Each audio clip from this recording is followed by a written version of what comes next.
In today's video, you will learn how to create this Iman Gadzhi animation. This is what my version looks like. Let's jump right into the video. I went ahead and took a screenshot of the original to use as a reference. In After Effects, press G to select the pen tool. If you want to change the thickness, you can go to Stroke. If you want no stroke or no fill, you can just press on the text and a pop-up window will appear. This is how my design looks so far. Next, let's do the arrow reveal animation. For that, I will use the Trim Paths effect. To find it, just select your layer, press on the drop-down arrow, and you'll see an Add button right over here. Press on it and select Trim Paths. Press on the drop-down arrow for the Trim Paths effects next, and here you'll have to create 2 keyframes. Select the end stopwatch and create the first keyframe. Move the keyframe to where you want your animation to stop, and then go back to the start of the animation and press on the stopwatch again to create the second keyframe. Change its value from 100% to 0%. If you want a smoother motion, you can select both keyframes and press F9 on your keyboard. If you do this though, you will have a harder time animating the arrowhead, but it's not that much harder, just a bit finicky. Also, if you want to copy the exact motion that Iman is using, you will have to select the graph editor and play around with it to get the same result. This is how the animation looks after I animated the green arrow as well.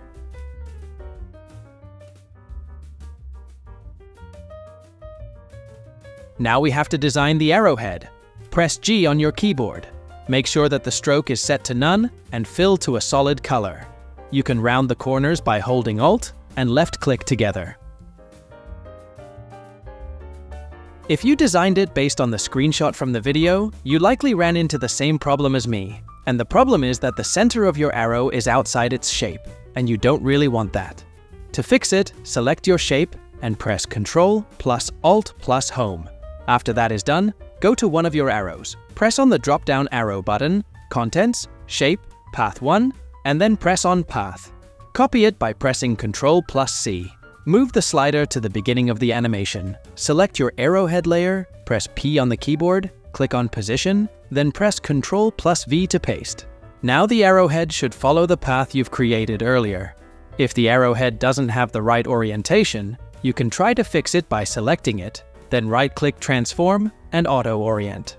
Choose Orient along the path, and if that also doesn't fix it, select your arrowhead layer and press R on the keyboard. A rotation property should appear underneath, and you can adjust that.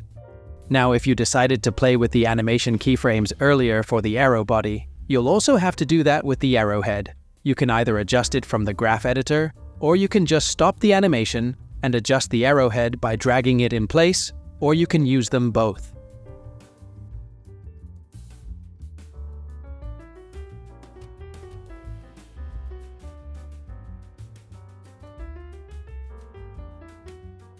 Next, select both the head and the body of the arrow, and press Ctrl plus Shift plus C to merge them together.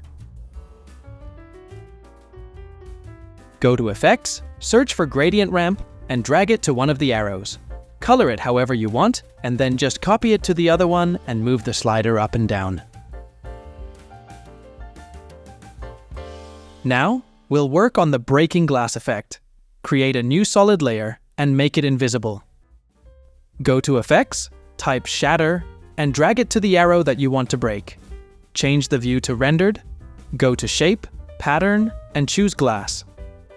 Then go to Gradient, Gradient Layer, and choose White Solid 1. Set the shatter threshold to 1%, and it should work. Now, if you want your arrow to shatter at a specific time, select its layer, press on the drop-down menu, Effects, Shatter, and find Force 1. Here you'll want to create 2 keyframes for the radius property. Set the first keyframe to 0 and the second one to 0.40. 0.40 is basically when the shatter animation starts.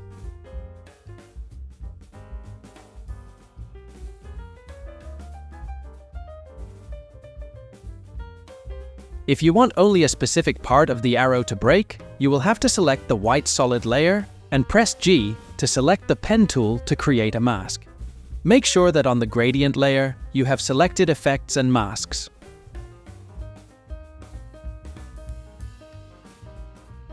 You'll also want to go to Physics and change tumble axis to XY or XZ, viscosity to around 0.50 and gravity to 0.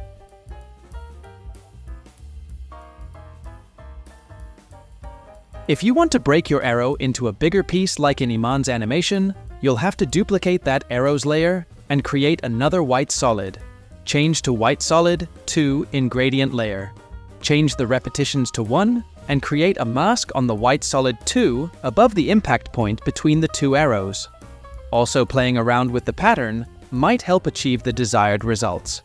I chose carpenter's wheel, for example.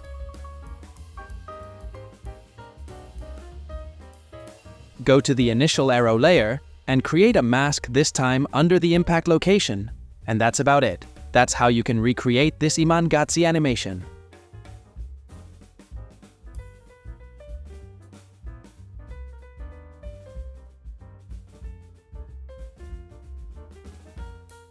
Next, I'll talk about the text and pattern used for the background.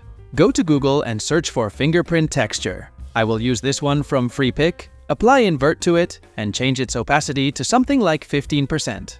I also went ahead and added a corner pin to change the texture a bit, but you don't have to.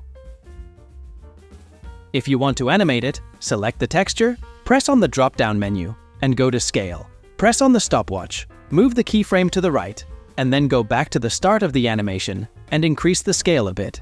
You can select both of them, press F9, and make the motion smoother, or you can go to the graph editor and play with the keyframes more there.